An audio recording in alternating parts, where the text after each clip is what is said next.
tudo bem, gente? Como estão? Acabou o som? Tá? A lição de hoje é nos problemas da posse. Só uma pergunta antes, tem alguém que está vindo pela primeira vez? Tem? Olá, bem-vindos então à casa. Que bom que vocês estão aqui. Espero que vocês gostem do nosso encontro. É assim, nós fazemos essa oração de entrada, temos a palestra, depois temos a oração final, aí nós vamos ter um pós-palestra para tirar dúvidas e qualquer coisa que vocês queiram se aprofundar, conversar de algo mais pessoal, por favor, vão até a recepção e peçam uma orientação. Tá?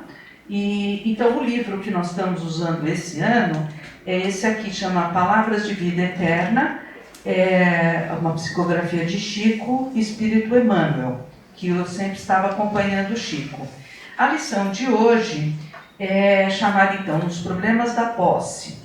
Ela está nesse livro e é assim, o Emmanuel, ele sempre para desenvolver uma lição, ele se baseia num trecho do Evangelho. Esse trecho escolhido por ele para desenvolver essa lição é uma carta de Paulo, do apóstolo Paulo, para Timóteo. É a primeira carta, é o capítulo 6 e é o versículo 7. Então, começa com assim, onde ele se baseia. Pois nada trouxemos para esse mundo, nem coisa alguma poderemos levar. Interessante, né? A gente ouve um pouco isso, aqui, ali, mas aqui tem uma reflexão muito interessante. Só para a gente fazer uma contextualização, as cartas eram escritas porque era a maneira que Paulo poderia estar se comunicando e dando uma força e trazendo um momento de reflexão para essas comunidades que ele foi fundando, a igreja primitiva, que ele foi fundando em diversos lugares. Então essa era a forma possível. Essa é uma carta de exaltação a Cristo e pede fidelidade ao que Cristo nos ensinou, aos princípios de Cristo, aos valores, a forma de ser, a forma de estar, a forma de viver a vida.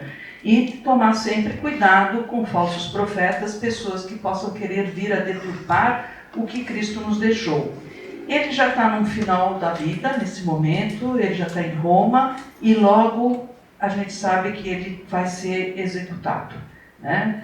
Então, é um momento muito especial, e ele escreve com muito amor essa carta. É muito bonita a carta, é uma carta até bastante curta. Para quem quiser dar uma consultada, põe no Google, pega a primeira carta de Timóteo, é muito bonita.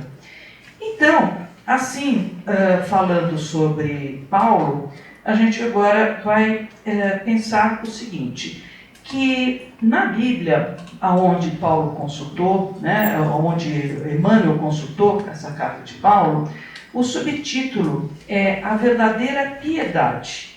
Eu acho interessante porque a gente fala muito de caridade e nem tanto às vezes de piedade. E daí ele diz assim, eis o que deve ensinar e recomendar, palavras de Paulo. Quem não se apegar à piedade é para estar obcecado pelo orgulho.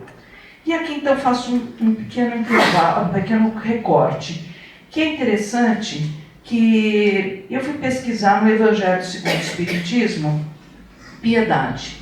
E tem um espírito que chama Michel, 1862, ele se comunica e fala o seguinte, no capítulo 13, que não sufocar a piedade, porque a piedade é uma expressão máxima de amor. Que a pessoa piedosa, ela pode ser caridosa, porque ela faz com que o coração dela esteja com o outro. Ela pode sentir a dor do outro, ela pode daí pensar o que ela vai fazer para ajudar esse outro irmão. E que, do contrário, se nós deixarmos endurecer essa parte nossa, nós ficarmos com orgulho, é como o orgulho estivesse naquele lado, vamos dizer assim, naquele guarda-chuva do egoísmo. E a piedade, a caridade, como se ela fosse, coloca aqui como se fossem irmãs. Eu até achei que pelo texto ele coloca a piedade como irmã mais velha da caridade. Fiquei com essa sensação. Mas aqui, então, tem na lição já onde se baseia isso, né? O Paulo fala claramente para nós termos a piedade para podermos desenvolver a caridade. E o Emmanuel começa a lição já com um primeiro parágrafo bem forte. Não encarceres, não aprisione o próprio espírito no apego aos patrimônios transitórios do plano material. Então, vamos pensar aqui, né? Essa lição, conforme a gente for vendo, é uma lição que, assim, é como um aviso. É uma lição assim, olha, não façam essas coisas, não dá certo. Não é nada disso que é esperado. Não se enganem. O que a gente pode não fazer para não tropeçar? Não ter essa forma dessa escolha errada. Emmanuel aqui nos alerta, ele vai falando, observa o infortúnio de quantos que se ligaram à paixão da posse. Aí ele fala, muitos não se contentaram com a própria ruína, convertendo os semelhantes em vítima aos devarios dos outros. Ou seja, são palavras complicadas, mas muitos acabam até perdendo as suas posses ou entrando em grandes complicações. Mas nós temos uma tendência bastante humana, né? Ou pelo menos eu tenho, vou falar de mim, tá? Para não falar de vocês, que a gente adora terceirizar, né? Então a gente procura alguém que fez algo para nós, né? E muitas vezes a gente tem que pensar, bom, mas qual foi a minha contribuição? Claro que tem muitos infortúnios, mas muitas vezes a gente contribui também. E assim ele vai pondo assim de não julgar as pessoas, não presumir os mandantes exclusivos de autoridade que fortalecem a violência. E ele vai falando como nós temos que aproveitar então esses nossos bens de uma forma mais generosa, mais inteligente. Ele fala tudo no negativo, eu estou trazendo para o positivo. Aí me remeteu a parábola dos talentos, que é uma parábola, vou falar resumidamente, mas que é interessante. Um proprietário de terras, vamos dizer um fazendeiro, ele vai viajar, uma viagem longa, né? Bem longa, tal, aquelas viagens da época, né? Camelos e tal, caravanas, e vai embora. Então, vai deixar tudo programado. E ele pega o dinheiro dele e distribui entre 3 servos. Um ele dá 5 talentos, e um outro ele dá 2, e o outro, um ele dá 4, 5, 4 e 2. Bom, enfim, eles tinham que tomar conta desses talentos. Depois de muito tempo, volta o tal do proprietário da terra e vai fazer essa cobrança dos talentos. O que aconteceu? O do 5 virou 10, do 4 virou 8 e do 2 devolveu 2. Eu disse, como isso? O que aconteceu? Não dei isso aí para você poder cuidar desse dinheiro, tudo, né? E ele fala, mas eu sei, começa a pôr culpa no outro. Eu sei que o senhor é muito severo, muito bravo, e que o senhor assim chamou o cara, enfim, também de não ser muito correto, então achei o melhor enterrar e devolver. E ele fica uma fera, né? Manda esse moço andar, ele sai da terra dele e tudo mais. E o que a gente vai aprender dessa lição? Vamos pensando assim, começa a frase que está em Paulo, né? Pois nada trouxemos desse mundo, nem nada levaremos. Então, isso já dá a ideia desse equívoco que fazemos, que nós somos proprietários de qualquer coisa. Aqui nós somos usufrutuários. Está tudo emprestado. Né? Então está emprestado.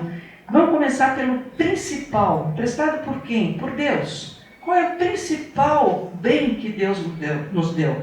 Nos deu a vida. A vida é o maior bem que Deus nos deu. Podemos estar aqui, reencarnamos, podemos estar aprimorando o nosso espírito.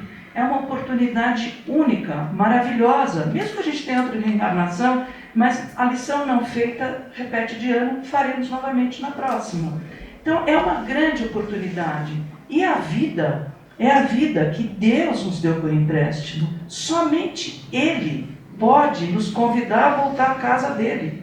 Nós nunca podemos pensar em abreviar nossa vida, abreviar as nossas responsabilidades aqui, o que nós viemos para fazer. Então esse é um dom da vida. E ele deu outros dons, né? Dons espirituais para muitos, a mediunidade, que é muito legal, muito bacana, também não é nossa, também é um empréstimo. Então a gente às vezes admira uma pessoa, a pessoa dura e quando a pessoa também se admira, aí fica complicado, né? Então a gente tem que estar sempre muito, muito atento a isso. E os bens materiais também não são nossos. Nós temos eles, são coisas transitórias que vêm e vêm sempre para o desafio. Como foi o evangelho da semana passada, que eu tive a oportunidade de falar, dinheiro e atitude. Qual é a atitude que eu vou ter com esses bens? O que eu vou fazer? Eu vou fazer isso que aqui na lição fala? Eu vou achar que é meu, fico presunçosa, eu fico egoísta, eu fico orgulhosa? Ou eu vou fazer que isso, aquela máxima que falam, que se a gente quer multiplicar alguma coisa, a gente tem que dividir. A gente aprender a dividir para multiplicar. Como os nossos sentimentos, Nós também, tantas coisas que nós podemos dar. A gente fala muito aqui de um sorriso, mas fala a verdade, não é uma delícia a gente receber um sorriso? A Marinha chegou aqui e falou, já recebi tantos beijos hoje, É uma delícia isso, Esse carinho, esse amor, essa espontaneidade. E assim, eu continuei a fazer umas pesquisas, a pensar, e achei um livro que recentemente eu comprei, que é do Papa Francisco. Eu gosto de ler outras religiões, porque eu tenho interesse em todas, eu acho que todas têm algo de bom para trazer, E ele trouxe uma ótica de algo que é harmonia e caos. Dentro disso que nós estamos falando, eu vou juntar para a gente poder entender o que eu quero dizer. Então aqui ele fala sobre dinheiro e sobre posse, nesse capítulo, e ele fala assim, que as coisas quando saem da harmonia, elas geram caos. E o caos gera violência, o caos gera discórdia, o caos gera toda uma confusão. E ele coloca como citação, a confusão que deu, que está na Gênesis, Adão e Eva. Adão e Eva desobedecem. Adão e Eva são pegos, óbvio, por Deus, Vão enganar Deus. Primeira coisa que acontece, eles ficam nus, eles perdem lá a folha de parreira, tudo, e aí Deus pergunta, Adão, o que está acontecendo, Por que você está assim e tal, Mais à vontade, E aí Deus fala, não, imagina, não aconteceu nada, Aí vai, espreme e fala assim, não. Ele falou, mas você comeu da árvore, o fruto proibido. Não pode. Como você fez isso? Ele falou, não fui eu. Foi aquela mulher que o senhor inventou aí para mim. Já pôs a culpa na Eva. Foi falar com a Eva falou, não fui eu, foi aquela serpente que o senhor pôs aqui. A serpente convenceu, e aí eu conversei com Adão e a gente comeu, mas a culpa é da serpente. Bom, muita decepção para Deus, naturalmente, coloca todos para fora do paraíso, só Adão e Eva, a cobra vira cobra, a serpente vira um bicho que vai rastejar. Então aqui ele coloca uma primeira discórdia, uma traição, algo assim que, como que a gente não tem um pingo de cumplicidade, no sentido de, vamos assumir a culpa juntos, Porque o Adão não foi forçado, a serpente não forçou a Eva, então não tem propriamente um culpado, parece um jogo de erros, então erramos todos, Mas um quis, falei, terceirizar, um quis pôr a culpa no outro.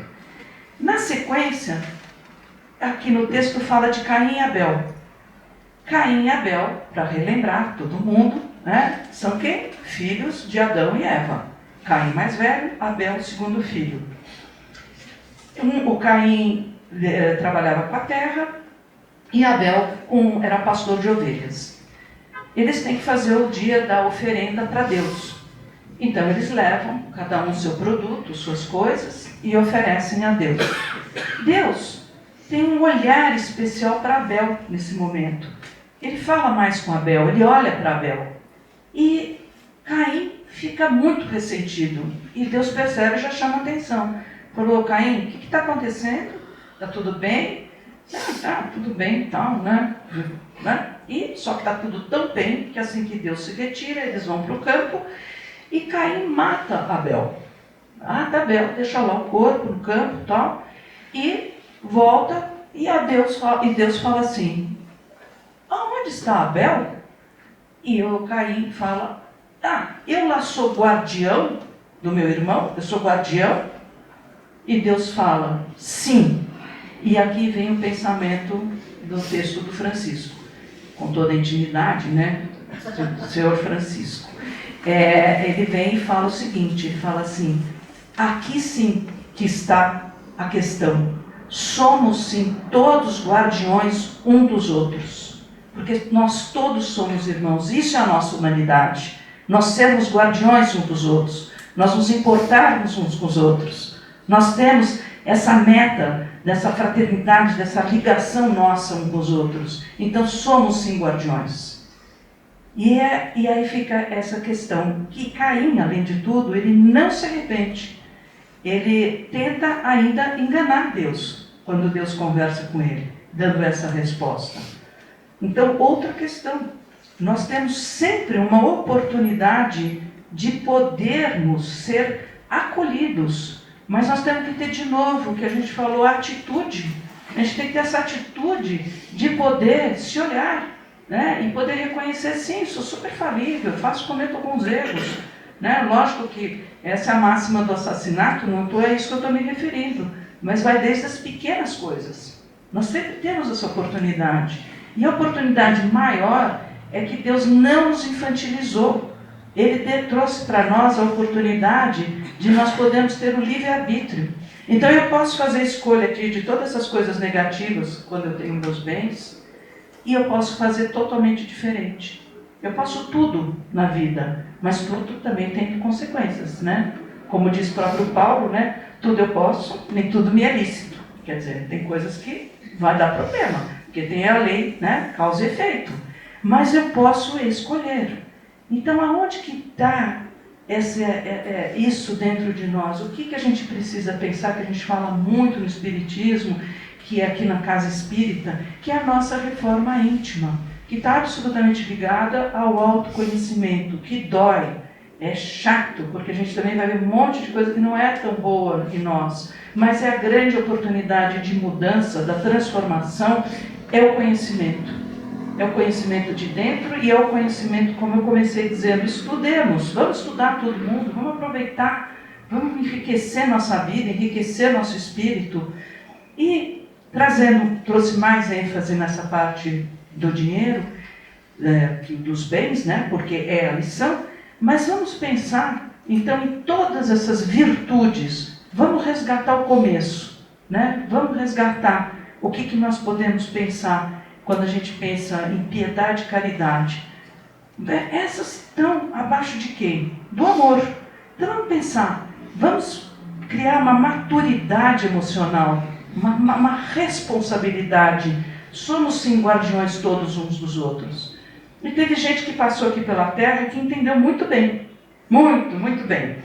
Vou terminar, estou dentro do horário, vou terminar fazendo a oração, que chama assim, porque a gente tem que discernir cada coisa que nós fazemos. Não estou fazendo apenas para uma pessoa ou para outra, eu estou fazendo para Deus, eu estou honrando a minha vida, eu estou honrando a minha oportunidade, honrando os meus dons. Então é assim, faça mesmo assim. Muitas vezes as pessoas são egocêntricas, ilógicas e insensatas. Perdoe-as a si mesmo. Se você é um vencedor, terá alguns falsos amigos e alguns inimigos verdadeiros. Vença a si mesmo. Se você tem paz e é feliz, as pessoas podem sentir inveja. Seja feliz a si mesmo. O bem que você faz hoje pode ser esquecido amanhã. Faça o bem a si mesmo. Dê ao mundo o melhor de você, mas isso pode não ser o bastante. Dê o melhor de você a si mesmo. Veja você que no final das contas é tudo entre você e Deus. Nunca foi entre você e os outros. Quem escreveu? Madre Teresa de Calcutá. Então, obrigada pela atenção. Até depois.